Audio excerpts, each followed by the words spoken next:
आज की रेसिपी है बहुत ही मज़ेदार शामी कबाब, जो कि बहुत ही मज़े के और टेस्टी बनते हैं। चलें जी, स्टार्ट करते हैं। मारिया किचन में आप सबको वेलकम करती हूँ। 2 कप आपने चने की दाल लेनी है और इसको आपने आधा घंटे के लिए भिगो के रख देना है। और अब 1.5 किलो कीमा है, इसको आपने इसमें साबुत गरम मसाले, धनिया 1 टेबल स्पून, ज़ीरा 1 टेबल स्पून, 4 से 5 लौंग और इसमें काली मिर्च 10-12 दाने डालने और छोटी इलायची, बड़ी इलायची, दालचीनी आपने 1 स्टिक डाल देनी है। और इसके अंदर आपने 1 छोटी प्याज, अदरक लहसुन तकरीबन 5 से 6 जवे लहसुन के और थोड़ा सा 1 इंच चने की दाल जो आधा घंटा भिगो कर रखी थी वो भी इसके अंदर ऐड कर दें। और पाउडर मसाला की बारी है।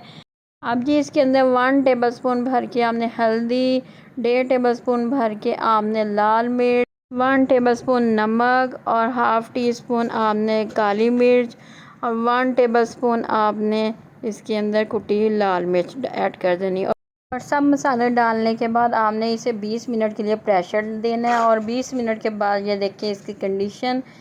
सारे गरम मसाले आपने इसको अलहदा कर लेने हैं। गरम मसाले अलहदा करने के बाद आपने इस लाजमे को ठंडा करना है, चॉपर में डाल के चॉप कर लेना है इसे। ये अभी आपको इसे थोड़ा सा पतला सा लग रहा होगा। अगर आपको थोड़ा सा पतला लग रहा है तो आप इसके अंदर 2 टेबल स्पून भर के कॉर्नफ्लोर की ऐड कर दें। मुझे थोड़ा सा लगा था इसलिए मैंने कॉर्नफ्लोर ऐड कर दी है। आपने इसकी थिकनेस देख के कम ज़्यादा इस तरह कर लेना है। 1 टीस्पून मैंने पिसा हुआ गरम मसाला भी ऐड किया और इसे चॉपर में डालकर इसे चॉप कर लिया है। करने के बाद आपने इसे टिक्कियों छोटी छोटी टिक्कियों के साइज़ में आपने काट लेना है। और 1 अंडा फेंट के इन टिक्कियों को बारी बारी करके फ्राई कर लेना है। ऐसे करके एक साइड से जैसे ही गोल्डन ब्राउन सा लाइट सा कलर हो जाए तो आपने फिर इसको दूसरी साइड पे इसका कलर देना है। ये देखिए कितना प्यारा लाइट सा कलर। आपने इस तरह ज़्यादा डार्क ब्राउन नहीं करना, लाइट सा कलर आपने करके इसे दूसरी साइड पे पकाना है। क्योंकि ये सिर्फ हर चीज़ तो पक्की है, अंडा ही है ऊपर लगा हुआ जो आपने लाइट सा कलर देना है।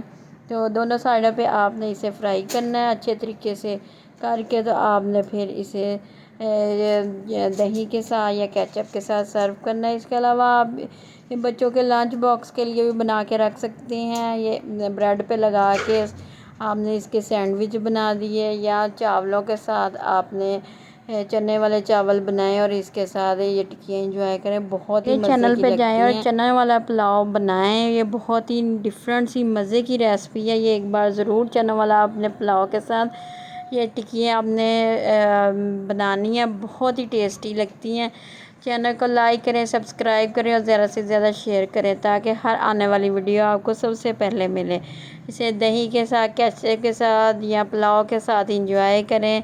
अभी मैं आपको एक इसकी लुक चेक करवाती हूँ। बहुत ही मज़े की और टेस्टी टिक्कियाँ बनी थी। आप भी इसे फ्रीज़ करके रख सकते हैं, जितनी की ज़रूरत हो आप निकाल ली और इनको फ्राई किया।